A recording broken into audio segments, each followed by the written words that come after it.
교회를 많이 찾아주신 여러분들을 진심으로 환영합니다.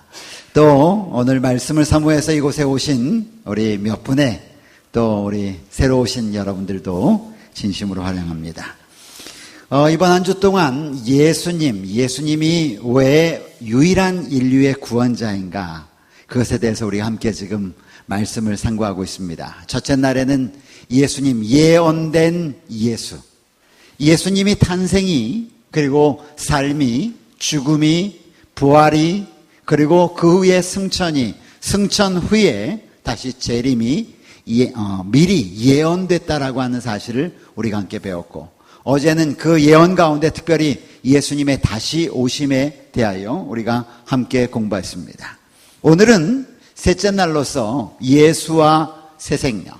다시 한번 따라해 보십시오. 예수와 새 생명. 예, 오늘 말씀은 어떻게 하면 우리가 새 생명을 얻을 수 있을까? 새 생명을 얻는 데 있어서 우리는 예수님과 어떤 관련을 가지고 있는가? 그것을 우리가 함께 살펴보도록 하겠습니다. 어제 우리가 이 그림을 그제 같이 공부한 것 여러분 기억하십니까? 성경에 있어서 매우 중요한 그림입니다. 이것을 이해를 하면 여러분들이 성경을 전체를 다 이해한다고 보시면 됩니다. 여러분들의 방향만 틀리지 않으면 여러분은 바로 가고 있는 것입니다. 그런데 여러분이 방향을 잘못 잡으면 여러분이 아무리 잘 가도 잘못된 곳에 이르게 되죠. 성경은 약속이라고 제가 말씀드렸죠. 성경은 무엇이다? 약속이다. 기억하십시오. 이것을 기억하셔야 성경을 바로 깨닫게 되는 것입니다. 성경에서 그래서 하나님의 약속을 보셔야 합니다. 그 약속을 보고 나면 마음이 든든해지는 것입니다. 그래서 성경에는 두 가지의 약속이 있다고 제가 말씀드렸습니다. 옛날 약속을 뭐라고 한다고요? 구약이라고 한다고요. 여러분이 보는 성경책에 전반부에 나와 있는 책을 구약성서라고 되어 있는데, 그 구약, 곧 전반부에 나오는 구약이 옛날에 하나님께서 그분의 백성들과 맺었던 옛날 약속이라는 것입니다. 그런데 이 옛날 약속의 핵심은 무엇인가? 누구에 대한 약속인가? 내가 너희를 죄로부터 구원하기 위하여 메시아를 보내주겠다고 하는 약속입니다. 다른 약속 아니에요. 이 약속을 창세기 3장 15절을 통하여 하나님께서 하나님의 백성들과 약속하신 것입니다. 그래서 하나님의 백성들은 약속하신 하나님의 아들 메시아가 오기를 늘 기다렸습니다. 그래서 특별히 이 여인들이 배가 불러졌을 때 그들은 생각하기를, 혹시 내 태중에서 낳는 아이가 혹시 그가 아닐까? 누가 아닐까? 약속된 메시아가 아닐까? 늘 기다렸던 것입니다. 그래서 아담과 하와가 그의 첫 아이를 임신하고 첫 아이를 통하여 배가 점점 불러올 때 그들은 생각하기를, 하나님이 약속하신 우리를 위하여 구원하기 위하여, 어디로부터? 죄로부터 우리를 구원하기 위하여 보내주시겠다고 약속하신 그이가 바로 내 태중에 있는 아이였으면 좋겠다 라고 생각을 한 것입니다. 그래서 그 아이가 태어나자마자 이름을 뭐라고 지었냐면 카인이라고 지었습니다. 가인. 가인의 이름은 뜻은 얻었다 이거예요. 드디어 내가 약속하신 아들을 얻었다. 아들을 보내줄 건데, 하나님의 아들을 보내줄 건데, 그가 너희를 저희 죄에서 구원할 자임이라고 하셨던 그 아들을 기다렸던 아담과 하와가 첫 아들이 태어나자마자 이름을 뭐라고 했냐면 카인. 드디어 내가 얻었다. 누구를? 메시아를 얻었다라고 그는 바라면서 이름을 줬지만, 인류 역사상 최초의 살인자가 바로 가인이 되는 아픈 경험을 그들은 합니다. 어쨌든 여러분, 성경은 약속입니다. 하나님께서 그리스도 예수를 너희를 죄로부터 구원하기 위하여 예수를 보내주시겠다고 하는 약속이 구약 곳곳에 숨겨져 있는 것입니다. 제사 제도가 바로 그 약속에 대한 표본입니다. 죄를 지으면 사람들이 자기의 죄를 용서함을 받기 위해서 무엇을 데려가냐면 양이나 비둘기나 혹은 자기가 가지고 있은 재물을 가지고 하나님 앞에 성소로 나갑니다. 그리고 성소로 나가서 그 양의 머리에 안수하고, 내가 죄를 지었는데 하나님, 이 양을 드리면, 이 양의 머리에 안수하고 이 양을 죽여서 그 피를 하나님께 드리면 하나님 나의 죄를 용서해 주신다 말씀하셨으니 제가 그렇게 합니다. 이것은 무엇이었냐면 하나님의 약속을 기억하도록 하나님께 주신 제도예요. 그래서 예수님이 진짜로 이 땅에 오셨을 때에 예수님이 걸어오는 모습을 보고 침례요한은 말하기를 보라 하나님의 어린 양이로다 라고 말씀하신 거예요. 구약은 예수님을 보내주겠다는 약속인데 어디로부터? 죄로부터 우리를 분리시키기 위하여 하나님의 아들 예수를 보내주겠다고 하는 약속입니다. 누구든지 그리고 이 약속을 믿는 자들은 죄로부터 분리되는 것, 곧 죄로부터 분리되는 것은 죄로부터 구원되는 것입니다. 구원을 받는 것이죠. 구원을 받겠다라고 말씀하셨습니다.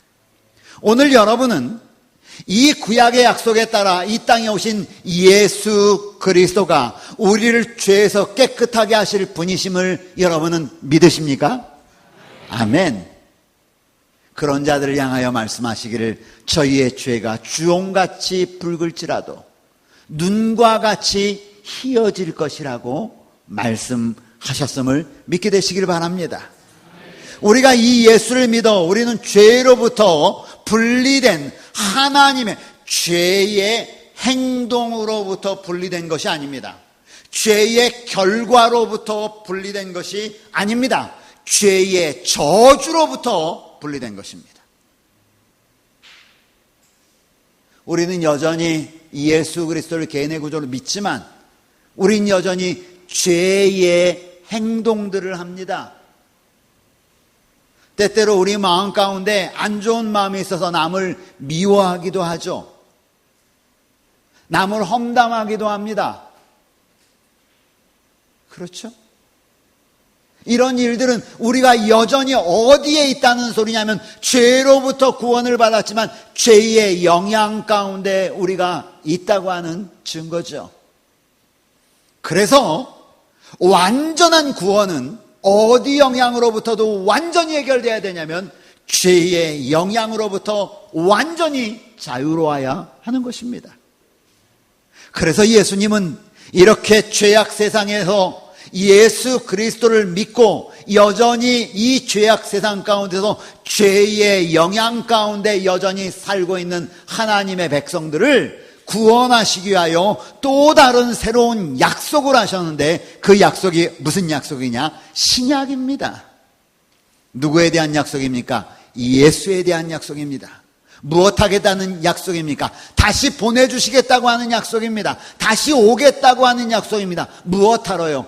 이렇게 구약의 옛날 약속을 믿고 예수 그리스도를 믿고 죄로부터 구원을 약속받은 백성들을 이제는 죄의 영향으로부터 송두리째 드러내어 죄악 세상으로부터 구원해서 죄악이 없는 곳으로 너희를 두기 위하여 예수님 다시 보내주시겠다고 하는 약속입니다.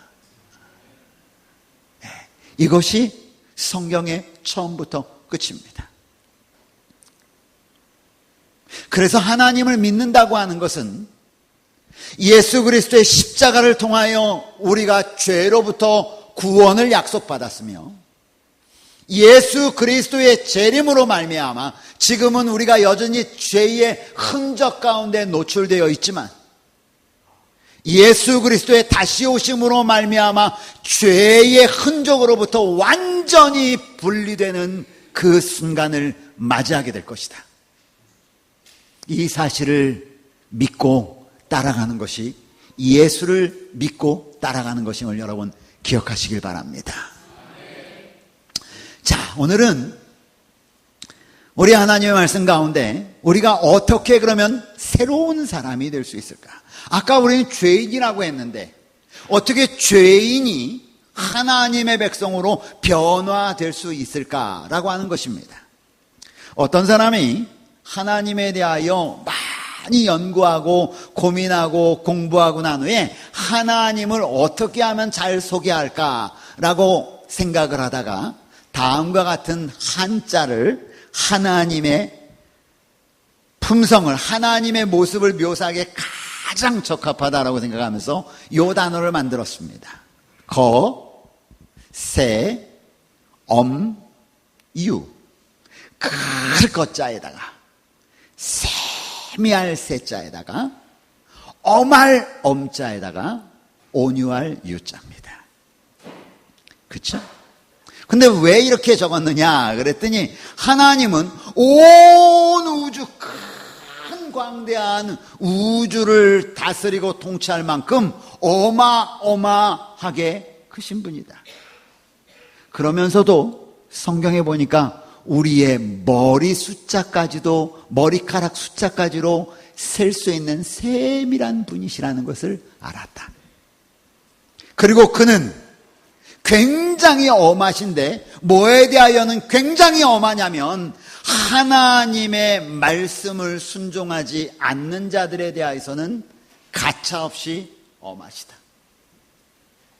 그런데 뭐에 대해서는 그토록 온유하시냐면 그런 죄가 있음에도 불구하고 하나님 앞에 나와 머리 숙이는 자에게 있어서는, 하나님을 의지하는 자에게서는 한없이 온유하시다. 이 뜻이 거, 세, 유라고 이렇게 이야기했습니다. 그럼 여러분, 우리가 어떻게 하나님의 자녀로 태어나게 됩니까? 거기에 대한 원리를 함께 좀 배우겠습니다. 요한복음 1장 12절로 13절에 있는 말씀 우리 함께 좀 다 같이 읽어보겠습니다. 영접하는 자, 다 같이요. 시작.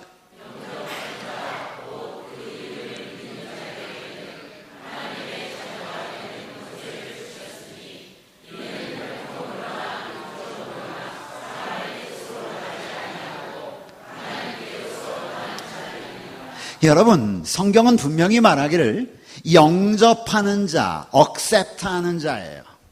뭘 accept하느냐? 그 이름을 accept하는 자들이에요. 받아들이는 자들입니다. 그 이름이 뭐냐? 예수를 받아들이는 자. 예수가 어떤 분이심을, 예수가 이 세상의 죄악 가운데 빠져있는 사람들을 죄로부터 구원하기 위하여 보내심을 받았다고 하는 그 사실을 받아들이는 자, 그리고 그 이름을 구원자라고 믿는 자들에게는 뭐가 되는 권세를 주셨어요? 뭐가 되는 권세를?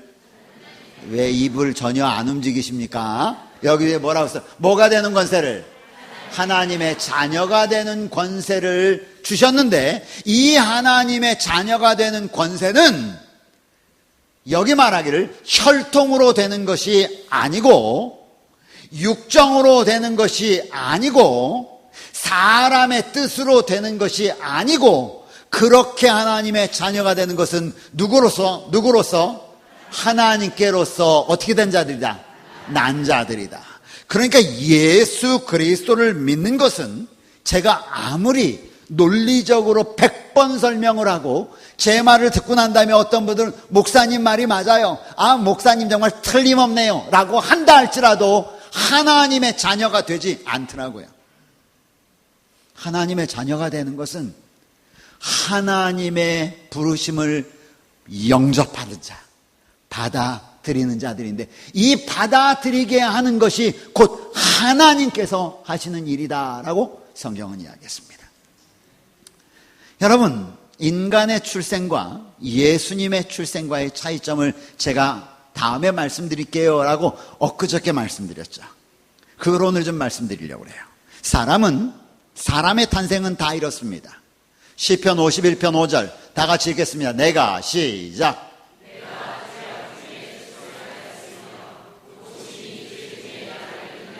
예, 내가 죄악 중에 출생하였으며 모친이 죄 중에 나를 잉태하였나이다. 우리 앞에 민경이가 아주 어릴 때입니다. 저희가 하남이라는 곳에서 목회를 할 때예요. 저희가 교회를 새로 짓고 난 다음에 2층에 사택이 있었습니다. 그때 조그만 강아지, 강아지를 하나 데려다가 이렇게 누가 줘가지고 조금 기르다가 그것이 어느 날 교회를 갔다 오니까 없어져 버렸어요. 여러분, 기르던 강아지 없어지면 어떻게 합니까? 엄청 서운하죠. 제가 어렸을 때 저희 집에 개를 기르다가 학교를 갔더니 개가 없어졌어요. 어디 갔냐 그랬더니 옛날에 개 많이 누가 훔쳐가지 않았습니까? 훔쳐간 겁니다. 그래서 얼마나 울었는지 모릅니다. 근데 그 강아지가 아무리 찾아도 없더니 나중에 돌아왔어요. 돌아왔는데 그냥 돌아온 게 아니라 나중에 보니까 조금씩 지나다 보니까 뭐가 불러줘? 아하, 어디 갔다 온지 아시죠? 잘 아시네, 그렇죠? 이 아이는 하얀 이쁜 강아지였어요. 시간이 지나고 새끼를 낳는데 시커먼 놈이 나오는 겁니다. 이 강아지가 만약에 순종이었다면, 그래서 밖에 나갔다 돌아와서 새끼를 낳는데 보니까 순종이 아니에요. 뭐가 나왔어요? 잡종이 나왔어요. 제가 왜 이 말씀을 드리냐면, 그렇게 태어난 잡종 강아지가 제가 아무리 순종처럼 키운다고 할지라도 순종으로 변합니까? 잡종으로 남아있습니까? 남아있죠. 그 아이를 순종으로 만들기 위해서 계속 순종 강아지를 갖다가 접붙인다 해서 새끼가 나면 순종이 태어날까요? 잡종이 태어날까요? 잡종이 태어나죠. 이게 그 얘기예요. 너희가 죄악 중에 출생하였음이며,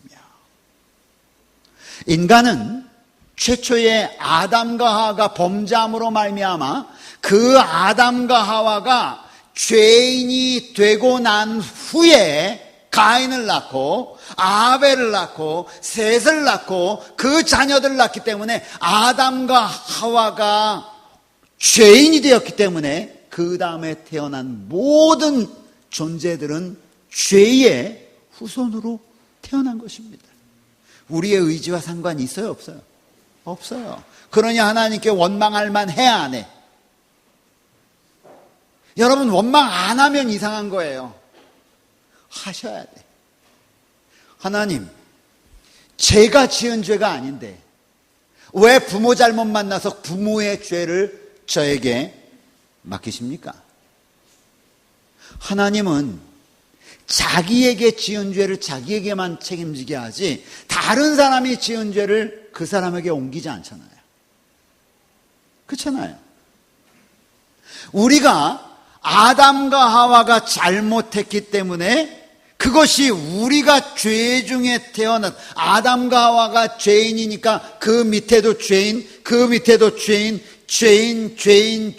죄인으로 태어나는 거예요. 이게 그 얘기예요. 다윗이 말하기를 답답하다. 내가 죄 중에 태어났다.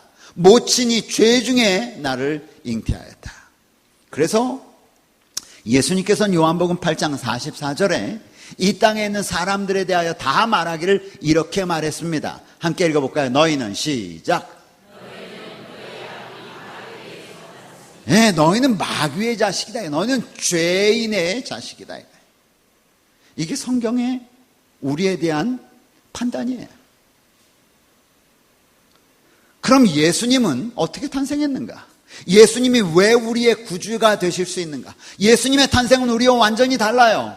성경은 말하기를 예수 그리스도의 나심은 이러하니라. 그 모친 마리아가 요셉과 정혼하고, 정혼했다는 건 뭐예요? 약혼했다는 거예요. 약혼하고 동거하기 전에, 성경에 말하는 동거라고 하는 것은 부부가 함께 생활하기 전이에요. 그렇죠? 전에 성령으로 잉태되었다. 여러분 가만히 생각해 보십시오. 이 땅에 남자의 씨를 받아서 태어난 모든 자들은 남자가 죄인이기 때문에 태어난 자들은 다 죄인인 것이에요. 예수님이 왜 남자를 알지 못하는 처녀의 몸에서 나와야 했느냐? 그것은 예수님이 만약 남자를 알고 있는 남자의 씨를 받아 태어났다면 그도 역시 죄인이기 때문에 우리의 구원자가 될 수 있어요, 없어요? 없어요. 그도 죄인인데 구원자가 필요한 존재인데.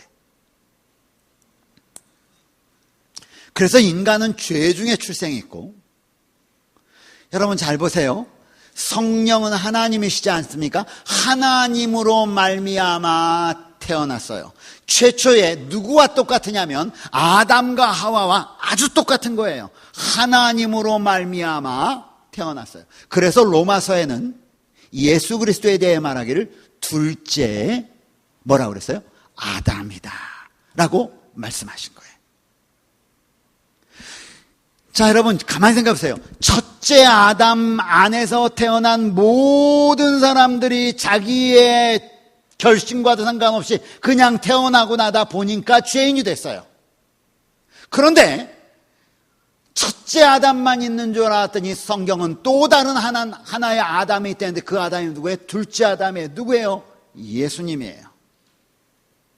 이해되셨어요? 서로 다른 것입니다. 그래서 하나는 죄 가운데, 하나는 하나님의 성령 안에서 태어나는 것입니다. 그래서 예수님이 니고데모를 만나서 이렇게 심오한 이야기를 하는 거예요. 자, 함께 읽어보십시다. 예수께서 시작.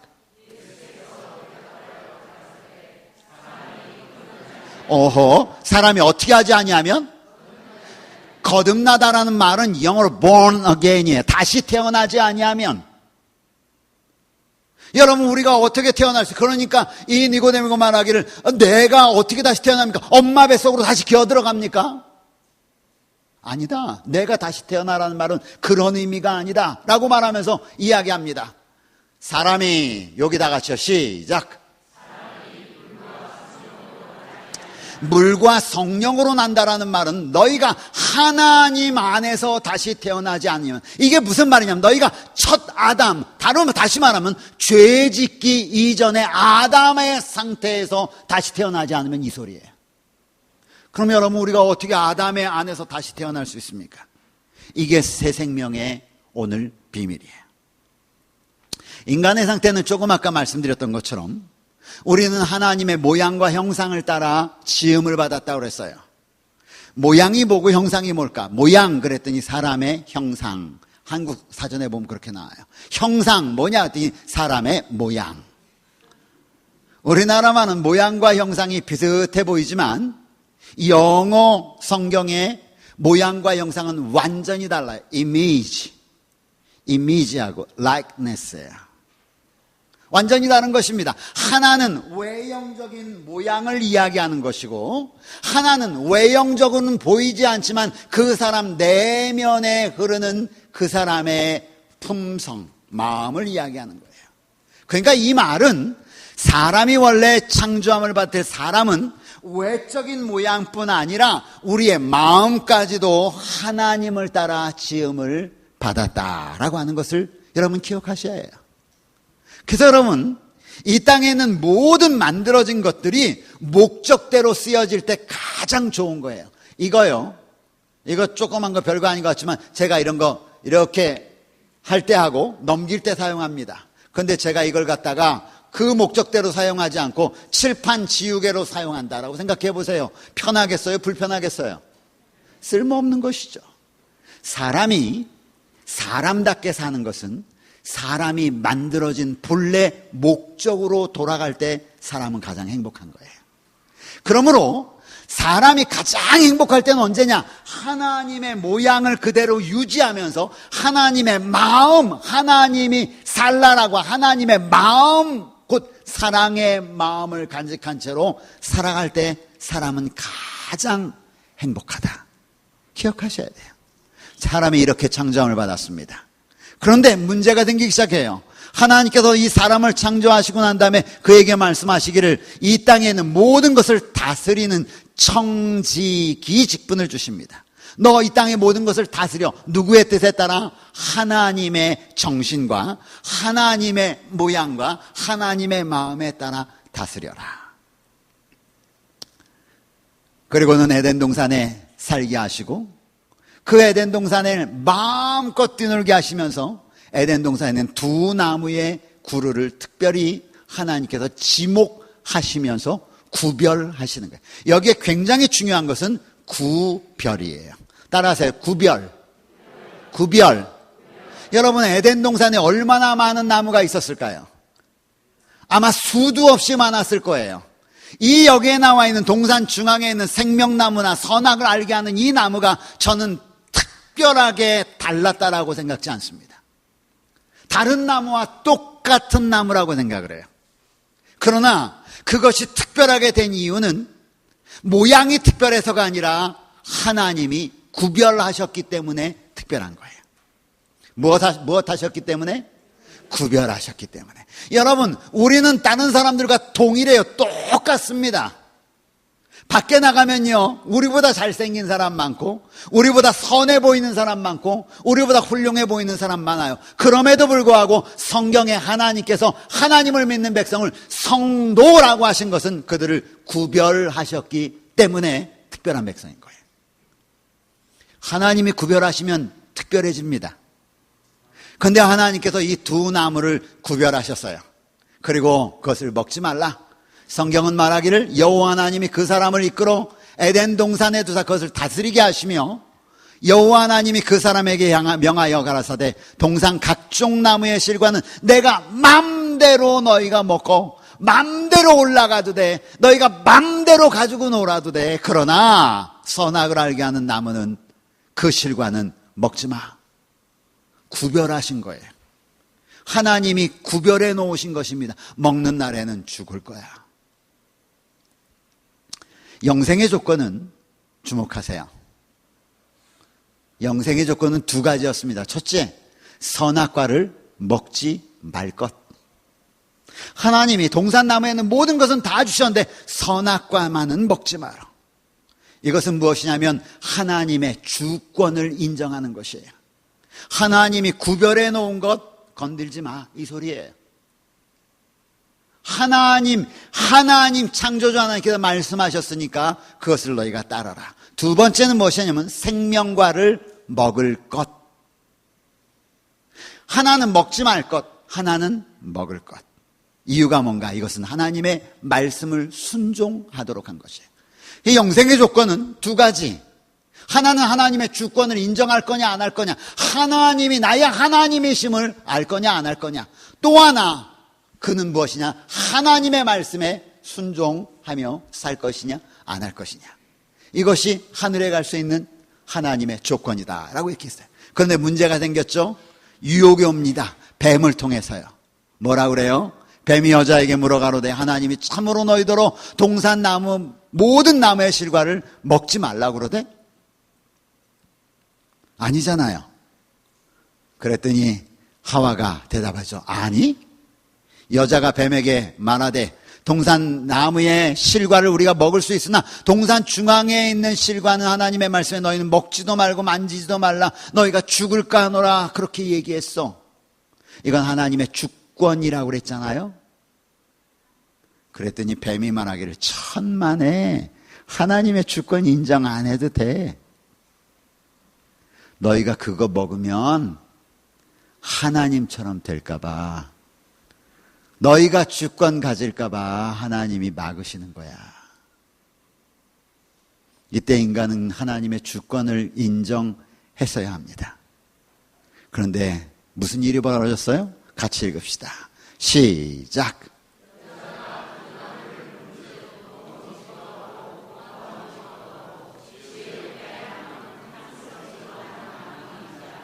여자가 그 실과를 따먹고 자기와 함께한 남편에게도 주매 그도 먹었죠.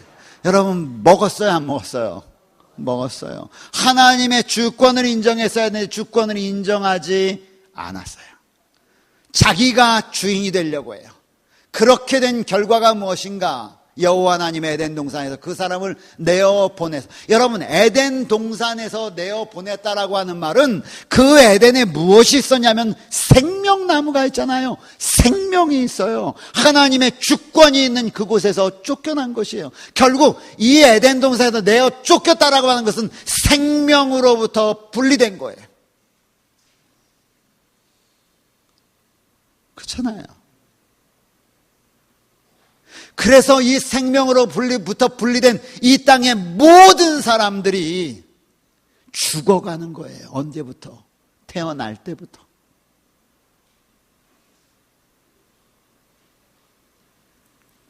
근본된 토지를 갑니다.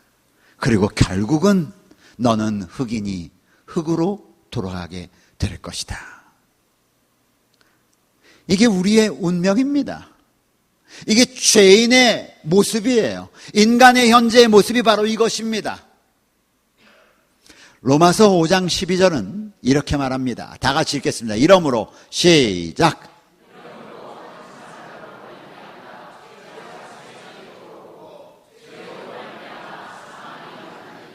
이와 같이 모든 사람이 죄를 지었으므로 사망이 모든 사람에게 이르렀느니라. 예. 이와 같이 한 사람으로 말미암아 죄가 세상에 들어오기 시작했어요. 그리고 그 한 사람의 후예들은 죄의 영향 가운데서 살게 된 것이죠. 이 증언복음 3권 36쪽에는 이 선악과에 대해서 이렇게 말합니다. 주님은 에덴의 모든 나무들을 창조하시되 보기에 즐겁고 먹기에 좋도록 하였으며 아담과 하와에게 그 모든 풍성한 것들을 자유로이 즐기라고 하셨다. 그러나 한 가지 예외를 두셨다. 선악과는 먹지 말라고 하셨던 것이다. 이 나무는 하나님이 만물의 소유주이심을 끊임없이 상기시켜주는 것으로서 유보하셨으며 그같이 함으로써 주님의 요구에 완전히 순종함으로 그분에 대한 저희의 믿음과 신뢰를 실증할 기회를 주셨다. 그래서 결국 선악과를 따먹는다는 것은 하나님의 주권을 무시하는 것이 된 것입니다. 그러면 그 선악과를 따먹었는데 왜 우리가 죽어야 하냐? 주님은 너희가 죽겠다라고 근본된 너희 토지로 흙으로 돌아갈 것이라고 하는데 왜 그렇게 됐는가? 여기 원리가 나와 있어요. 여러분 이 원리를 잘 보시기 바랍니다. 하나님과의 사람과의 관계를 좀 살펴보면 알아요. 하나님의 이름은 여호와입니다. 야훼. 따라해보세요. 야훼. 스스로 있는 자. 야훼를 우리나라 말로 번역할 때 여호와 이렇게 번역을 해놓은 것이에요. 야훼 하나님, 여호와 하나님의 것이에요. 야훼라고 하는 말은 스스로 있는 자. 다른 말로 하면 야훼라고 하는 말은 나는 생명의 근원이다 이 소리예요. 나는 생명이다. 그래서 예수님이 나는 길이요 진리요 생명이다 라고 이렇게 말씀하시잖아요. 요한복음 14장 6절에 나는 생명이다 라고 말씀하신 말은 나는 야훼다 이 소리예요. 그러므로 진짜 생명은 누구에게만 있느냐면 누구에게만 있어요? 여호와 하나님께만 있는 거예요. 하나님을 떠나서 하나님이 만든 사람은 피조물이에요. 피조물은 스스로 있지 못하는 자예요. 여호와 하나님은 스스로 계신 분인데 여호와 하나님을 제외하고 모든 피조물들은 여호와 하나님 없이는 스스로 설 수 없는 자다 이거예요. 그래서 여호와 하나님이 자기가 당신이 가지고 있는 그 생기를 스스로 잊지 못하는 사람의 코에 불어 넣으신 것입니다. 무엇을 전달해 준 거예요? 생명을 전달해 준 거예요. 그러나 그 생명은 오래되지 못해 잠깐 빌린 생명이에요. 생명의 근원 누구시냐? 여호와 하나님이에요. 여호와 하나님 안에 거할 때에 그 아담과 하와는 그 빌린 생명으로 계속 생명을 여호와 하나님으로부터 받는 것이란 말이에요. 이해되셨어요? 이게 사람과 하나님과의 관계예요. 그런데 문제가 생겼어요. 이렇게 하나님이 스스로 있는 자고 사람이 스스로 있지 못하는데도 불구하고 성경은 말하기를 너희가 하나님과 같이 될 수 있어, 이 소리예요. 이 말은 무슨 소리냐면 사람이, 피조물이 하나님 스스로 있는 자에게 의뢰하는 것이 아니라 내가 하나님 없이도 설 수 있다는 말이에요. 스스로 있는 자가 되려고 하는 것입니다. 그러다 보니까 빌린 생명이 필요 없게 됐어요. 하나님께서 그 코에 호흡을 불어넣으셨는데 그 호흡이 필요 없게 됐단 말이에요. 왜? 스스로 있으려고 하니까. 무슨 문제가 생길까요?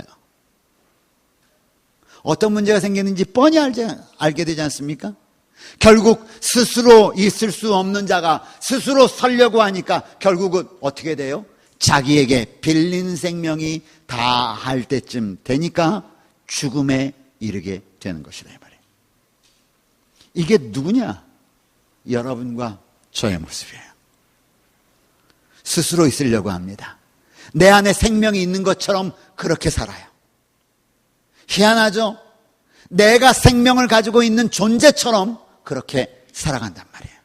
그러나 그렇지 않은 것입니다.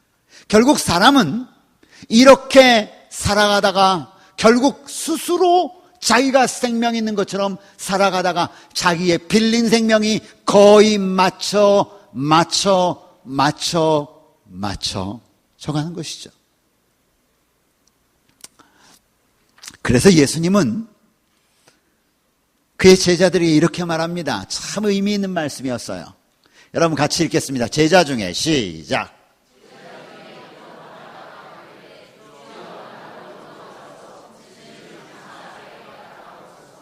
예수께서 가라사대 죽은 자들로 저희 죽은 자를 장사하게 하라. 이 말씀이 무슨 말씀인지 알겠어요? 그 생명을 하나님으로부터 분리시켜서 나 스스로 생명이 있다라고 생각하는 그 사람들로 하여금 그들을 장사 지내게 하라는 것입니다.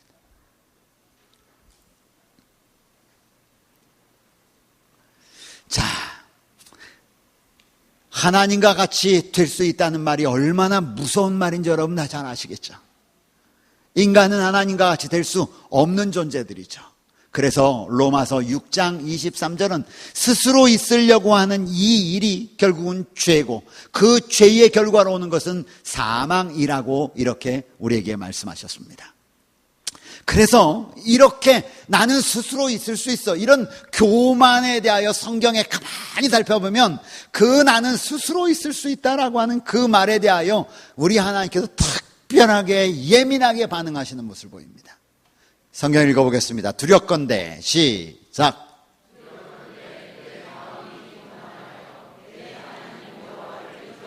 내 마음이 교만하면 결국 여호와 하나님을 잊어버린다는 거예요. 시편 10편 4절은 악인은 그 교만한 얼굴로 말하기를 여호와께서 이를 감찰하니 아시나신다며 그 모든 사상에 하나님이 없다라고 얘기한다. 교만한 사람 특징이 뭐냐? 나 스스로 쓸 수 있다는 거야. 하나님 필요 없다는 이 말이죠. 성경은 계속 교만한 자에 대해 얘기합니다. 교만한 자를 여호와께서 미워하신다. 교만은 패망의 선봉이요 거만은 마음에 넘어짐의 앞장이라. 만군의 여호와가 이르노라. 보라, 극렬한 풀물 같은 날이 이르리니 교만한 자와 악을 행하는 자는 다 초계 같을 것이다. 풀섭처럼 탈 것이다, 이 말이에요. 죽음과 생명의 차이는 아주 간단합니다. 죽음은 교만한 마음으로 하나님으로부터 분리되려고 하는 것이 죽음입니다.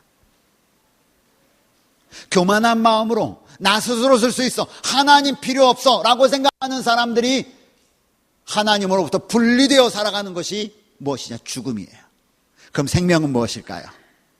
생명은 교만의 반대인 겸손한 마음으로 하나님과 연결된 삶을 사는 것이 곧 생명인 것입니다.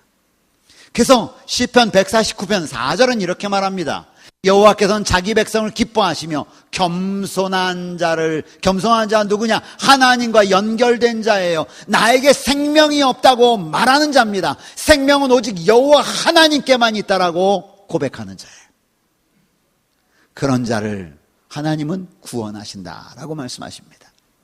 그래서 빌립보서 2장에는 사도 바울은 빌립보 교인들에게 보내는 편지에 뭐라고 얘기했냐면 그러므로 너에게 이 마음을 품으라. 곧 누구의 마음이니? 예수의 마음이니. 예수의 어떤 마음이래요? 자기를 비워 종의 형체를 가져 사람의 모양으로 나타나 죽기까지 복종하셨던 그 겸손한 마음을 가지라고 우리에게 말씀하시는 것입니다. 예수님의 삶의 특징은 첫째는 겸손이셨어요. 둘째는 희생하시는 삶을 사신 것입니다. 이것이 예수님의 삶의 모본입니다. 그러면서 주의 백성들에게 그러한 삶을 살라라고 말합니다. 그렇다면 이제 우리가 어떻게 하나님과 연결되어진 삶을 살 수 있을까요? 성경은 우리에게 이렇게 말합니다. 자, 함께 읽겠습니다. 내가 시작.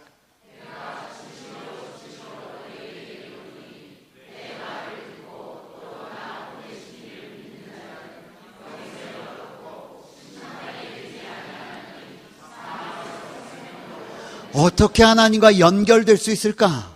여기 그 예수님을, 그 약속된 예수님을, 우리를 죄로부터 구원하시고 죄악 세상으로부터 구원하실 그 하나님을 믿는 자는 다른 건 없어요. 믿는 자. 믿는다라면 accept 한다는 거라고 그랬죠. 받아들이는 거예요. 뭘 받아들이는 거예요? 나에게 내가 첫째 아담, 그 죄인의 아담 가운데 계속 살면 나는 하나님으로부터 분리되어 있는 거만한 삶 가운데 사는 것이고, 이것은 뭐냐? 우리 자체에게 생명이 있다라고 얘기하는 것이고, 그런데 첫 번째 아담은 그렇지 않았어요. 생명의 근원은 하나님의심을 바라보는 거예요. 오늘 성경은 말하기를 믿으라고 그랬어요. 누구를? 예수 그리스도를 믿으라고 그랬어요. 그러면은 너희가 사망에서 생명으로, 요거 제가 지금 안 보여드려요. 여기 보세요, 여러분. 사망에서 생명으로 옮겨질 것이니라, 옮겼느니라. 차이가 있어요, 없어요? 너 앞으로 옮겨질 거야 하고 너 내가 이미 옮겼어, 이거하고 차이가 있어요, 없어요? 여러분 지금 어디로 옮겨졌어요? 어디로 옮겨졌어요?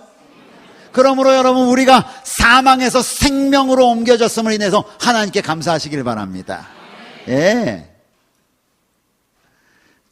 다시 태어나는 과정에 대해서 첫째, 우리는 하나님의 부르심을 깨닫게 되는 것입니다. 시편 50편 1절에는 우리가 하나님을 찾는 것이 아니라 하나님이 우리를 부르신다라고 말씀하셨어요. 전능하신 자 하나님 여호와께서 말씀하사 해 돋는 데부터 해 지는 데까지 내가 세상을 부르셨도다.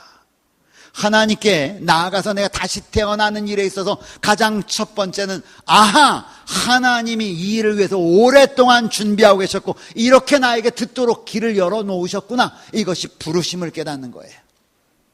오늘 여러분이 이곳에 처음 오신 분들이 계시다면 어느 날 갑자기 우연히 온 것이 아니라는 것을 여러분이 깨달아 하셔야 합니다. 하나님의 부르심이에요. 둘째, 그 부르심을 믿음으로 받아들이는 것이에요. 요한복음 3장 16절에 뭐라고 얘기했어요? 다 같이 외워볼까요? 하나님이, 다 아시죠? 시작. 하나님이 세상을 이처럼 사랑하사 독생자를 주셨으니 이는 저를 믿는 자마다 멸망치 않고 영생을 얻게 하려 하십니다. 영생을 얻는 게 뭐예요? 무엇하는 자? 큰일 났다. 영생을 얻는 조건이 뭐예요? 영생을 얻는 조건, 무엇하는 자마다? 믿는 자마다. 누구를? 독생자 예수 그리스도. 누구를? 구원자 예수. 유일한 인류의 구원자이신 예수를 믿는 자, 그가 다시 태어날 수 있다. 왜 다시 태어나야 하는가? 여러분 잊지 마십시오. 우리는 첫 번째 아담의 혈통을 통해서 태어난 사람이에요. 그런데 성경은 너희가 거듭나야 되겠다고 그래. 어떻게 거듭납니까? 다시의 뱃속으로 들어갑니까? 아니야. 물과 성령 하나님 안에서 태어나. 그리고 하나님은 말씀하시길, 내가 그래서 너에게 둘째 아담 보내줄게. 예수 안에 태어나. 이건 너희의 초이스야. 아까 너희 나한테 뭐라고 그랬어요? 하나님 불공평합니다. 왜? 아담과 하와 때문에 왜 내가 죄를 뒤집었어야 합니까? 그래, 네 말이 맞아. 그래서 내가 그럴 줄 알고 너희에게 또 다른 길을 하나 보내주는 거야. 너희가 선택해. 너희가 첫째 아담 가운데 있든지 너희가 둘째 아담 가운데 있든지, 첫째 아담은 사망에 이르고 둘째 아담 안에 있으면 생명에 이르느니라. 너희가 선택해보렴. 공정해졌어요? 공정해졌어요. 히브리서 11장 6절에는 이렇게 말합니다. 믿음이 없이는 하나님을 기쁘시게 하지 못하나니 하나님께 나아가는 자는 반드시 그가 계신 것과 그가 자기를 찾는 자들에게 상 주시는 이심을 어떻게 해라? 믿어라. 여러분, 하나님이 그런 상 주시는 이심을 믿는 것이 두 번째 단계입니다. 고린도전서 12장 3절, 이 말씀을 좀 더 쉽게 위에 번역해 놓았습니다. 위에 거 같이 읽겠습니다. 그러므로 시작.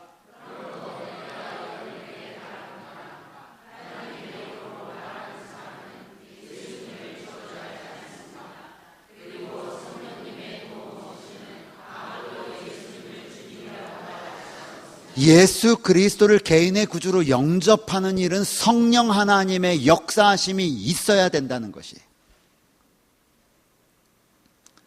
우리가 사람이 내가 예수를 믿습니다라고 얼마든지 이야기할 수 있어요. 그런데 사람은 그것이 진짜인지 거짓말인지 몰라요. 누구만 아시냐면 하나님은 아신다는 거예요. 그런데 그런 고백을, 진짜 내가 예수 그리스도를 믿는다고 하는 고백을 하는 것은 성령 하나님의 인도하심이 있을 때 진짜 고백을 할 수 있다는 것입니다. 다시 태어나는 과정 세 번째는 회개하는 것입니다. 회개의 뜻은 거듭남, 곧 다시 침례를 받는 것이에요. 성경은 이렇게 말합니다. 사도행전 2장 38, 39절. 자, 저희가 이 말을 듣고 마음에 찔려 베드로와 다른 사도들에게 물어가로되 하나님의 말씀을 막 전하고 난 다음에 그들이 마음에 깜짝 놀랐어요. 이러한 예수님이 있다는 사실을 깜짝 놀랐어요. 그래서 물어보는 것입니다. 우리가 어찌할꼬 하거늘 베드로가 가로되 너희가 회개하여 각각 예수 그리스도의 이름으로 침례를 받고 죄의 사함을 얻으라. 그리하면 성령을 선물로 받으리라. 세 번째는 회개와 침례입니다. 회개란 무엇인가? 회개는 바로 이것을 회개라고 합니다. 하나님께서 하나님의 뜻을 따라 살도록 인간을 창조하셨어요. 그런데 우리가 알지 못하는 사이에 인간은 어디를 향해서 끊임없이 나가냐면 인간의 의지, 아까 얘기했죠. 자기가 생명의 근원이 되려고 하는 그 의지입니다. 나 하나님 없어도 괜찮아.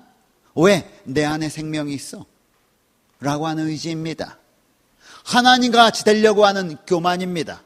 이렇게 살아가려고 해요. 계속 살아가려고 합니다. 그런데 회개는 이 삶을 돌이키는 것입니다. 무엇으로? 나아가 내 뜻대로 살려, 내 의지대로, 인간의 욕망대로 살려고 했던 이 나의 삶의 방향을 아니야, 내가 알았어. 생명은 하나님께만 있다고 하는 사실을 알았어.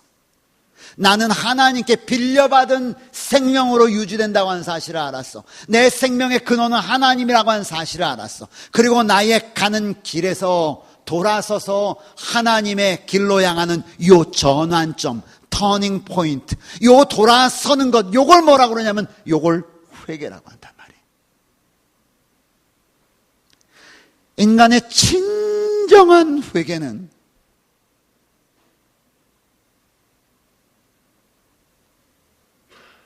성령님의 도우심으로만 가능합니다. 돌아서는 거예요. 아하, 하나님을 떠나서는 내가 살 수 없구나. 하나님을 떠나서는 나에게 생명이 없구나라는 것을 알고 인간적인 모든 것을 여지껏 살아왔던 것을 하나님 내가 잘못 알고 살았네요. 하나님을 향하여 내가 돌아섭니다. 라고 하는 것을 회개라고 말합니다. 이 회개와 더불어 성경은 침례를 받도록 이렇게 얘기합니다. 그렇게 받는 것이 침례예요. 이렇게 예수님 안에서 다시 태어나는 것, 새롭게 태어나는 것, 그것을 우리는 회개와 침례라고 말합니다. 고린도후서 5장 17절은 이렇게 말합니다. 다 같이 읽겠습니다. 그런즉 시작. 새로운 피조물이라 이전 것은 지나갔으니 보라. 뭐가 됐다고요? 새 것이 되었다고요. 너희가 여지껏 인간 스스로 생명을 가지고 살아갈 수 있다라고 얘기했는데 예수 그리스도 안에서 돌아서는 순간 우리는 새 것이 되었다라고 말합니다. 디모데전서 5장 6절은 일락을 좋아하는 이는 살았으나 죽은 자니라. 하나님은 생명의 근원이시기 때문에 그분과 교통함으로써만 생명을 소유할 수 있습니다. 아멘? 아멘. 여러분, 우리가 이 땅에 살아가는 70, 80, 100세라고 말하는데 이 100세의 기간은 하나님이 주신 영원한 생명에서는 전보다도 짧은 시간임을 기억하시기 바랍니다. 이것은 사는 게 아니에요. 하나님의 입장에서 볼 때 우리는 대단히 잘 살고 우리는 대단히 살만 나는 것처럼 보이지만 하나님이 보실 때는 이것은 사는 게 아니에요. 하나님이 주신 생명, 하나님이 주신 기쁨, 하나님이 주신 마음의 평화가 전혀 없는 것입니다. 하나님은 생명의 근원이시기 때문에 그분과 교통함으로써만 생명을 소유할 수 있다. 하나님을 떠나면 목숨은 잠시 부지할지 모르나 생명은 소유할 수 있다 없다? 없다. 그러니까 우리는 지금 생명을 가지고 이 땅에 사는 동안은 생명을 가지고 있어요. 목숨 부지하는 거예요. 목숨 부지하는 거예요. 그렇죠? 하나님을 떠나면 목숨 부지하는 거예요. 그러나 목숨 부지하는 우리 속에 생명이 들어오고 난 다음에는 뭘 두려워하지 않느냐 하면 죽음을 두려워하지 않는 거예요. 그래서 사도 바울이 내가 관제로 드리는 것이 좋으나 여러분 사도 바울 죽음을 두려워하지 않잖아요. 왜? 그 속에 뭐가 있으니까? 생명이 있으니까.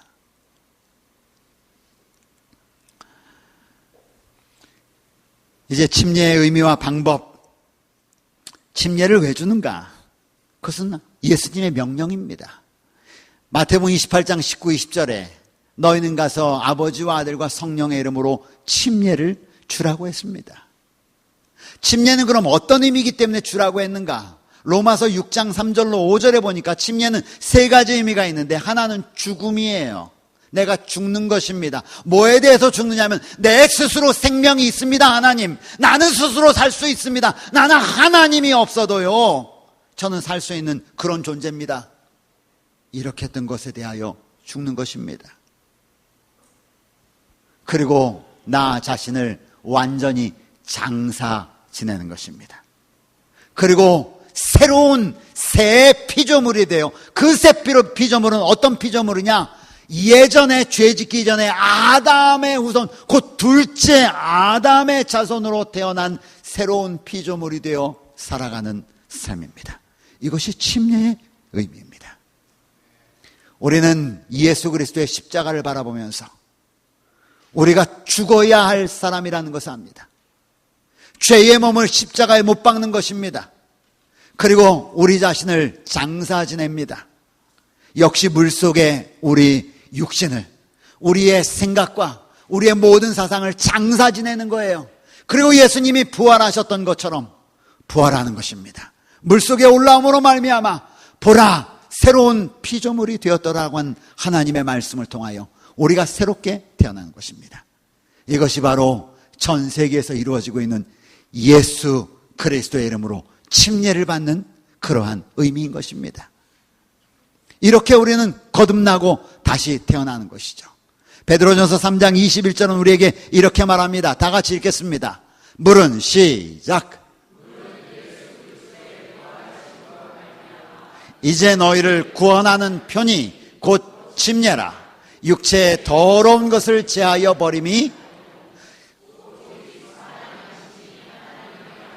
여러분 여기 굉장히 중요한 얘기가 있어요. 침례를 받는다고 해서 너희의 육체의 더러운 것이 한꺼번에 제하여 버리는 것이다 라고 얘기하지 않고 제하여 버리는 것이 아니라고 그랬어요. 대신 너희의 선한 양심이 누구를 향하여? 하나님을 향하여 나아가기 시작하는 첫 걸음이 침례 곧 구원하는 표라고 말씀하십니다.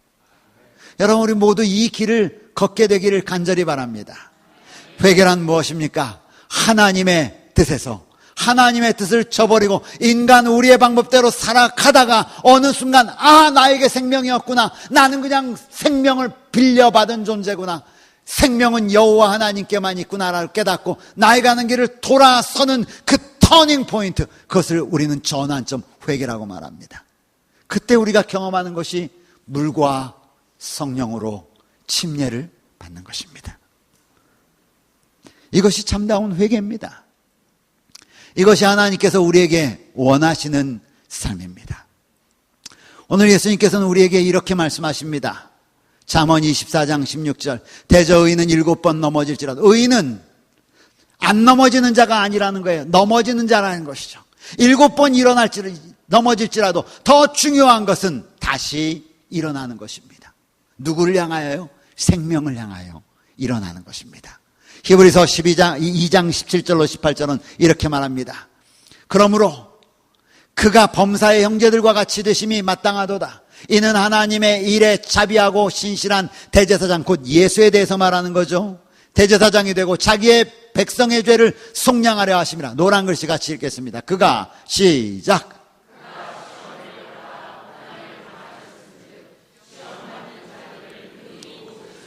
여러분, 성경은 우리에게 주님께 돌아온 자가 결코 넘어지지 않고 결코 실패하지 않고 믿음의 길을 결코 포기하지 않는다고 얘기하지 않습니다. 넘어진다고 그랬어요. 어떨 때는 자빠집니다. 어떨 때는 크게 다치기도 합니다. 그런데 믿음으로 나가는 자는 다시 일어난다고 그랬어요.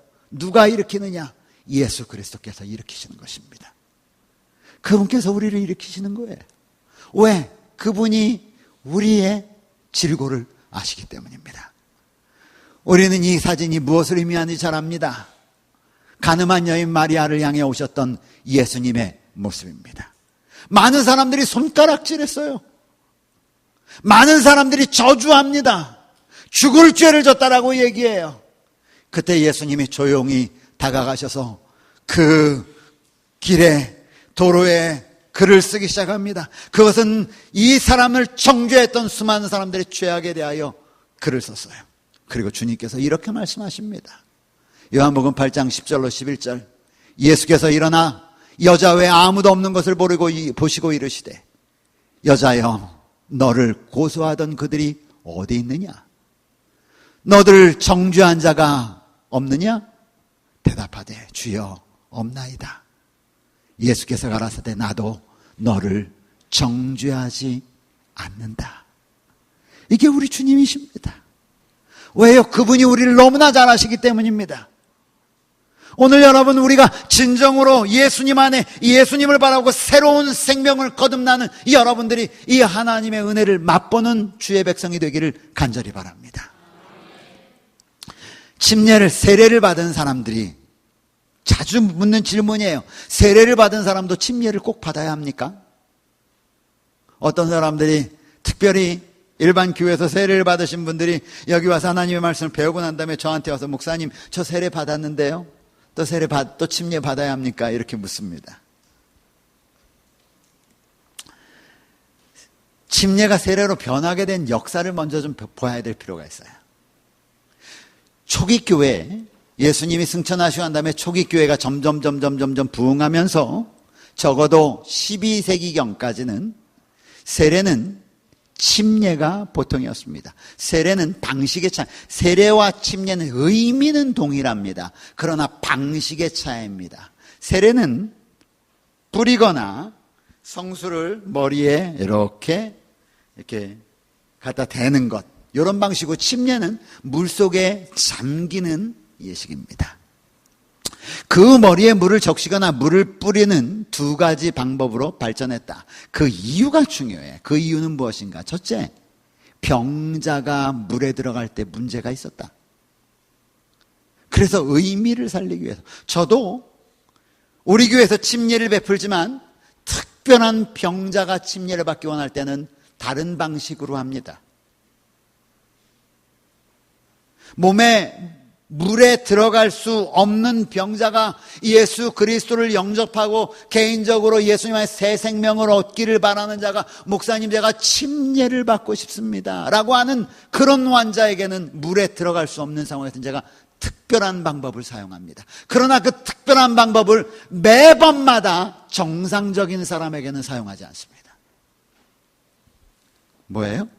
그 이후로 병자와, 첫째, 둘째, 유아를 어린 아기를 물속에 집어넣은 수가 없어서 그래서 세례라고 하는 것을 병행하게 되었다. 그 이후에 이 그리스도교 대사전에, 제가 말씀드린 게 그리스도교 대사전에 있는 것을 찾아서 말씀드립니다. 그 이후에 종교 암흑시대였던 12세기 십자군 전쟁 시에 칼 아니면 코란, 성경을 믿을래? 성경을 거부할래? 거부하면 단칼, 받아들이면 오케이, 십자군 전쟁 아닙니까? 그리고 수많은 사람들이 살고 싶어서 성경을 믿겠다 그러면 침례를 받아. 밀려오는 수많은 사람들을 다 물속에다 잠가서 침례를 줄 수가 없었어요. 다들 줄 맞춰 세워놓고 성부와 성자와 성령의 이름으로 침례를 베푸노라. 물에 적셔진 사람은 다 빠져. 그 다음 축축축축축. 그런데 성경은 뭐라고 했습니까? 이렇게 얘기했습니다. 에베소 4장 5절, 주도 하나요, 믿음도 하나요, 침례도 하나라고 말합니다. 우리는 의미가 동일한 것을 압니다. 세례의 의미를 폄하하지 않습니다. 세례를 통하여 예수 그리스도를 영접했음을 압니다. 그러나 그것은 특별한 경우에 사용할 수 있는 일들이었습니다. 예수님은 어떻게 침례를 받으셨을까요? 마태복음 3장 16절은 이렇게 말합니다. 예수께서, 다 같이 읽겠습니다. 시작.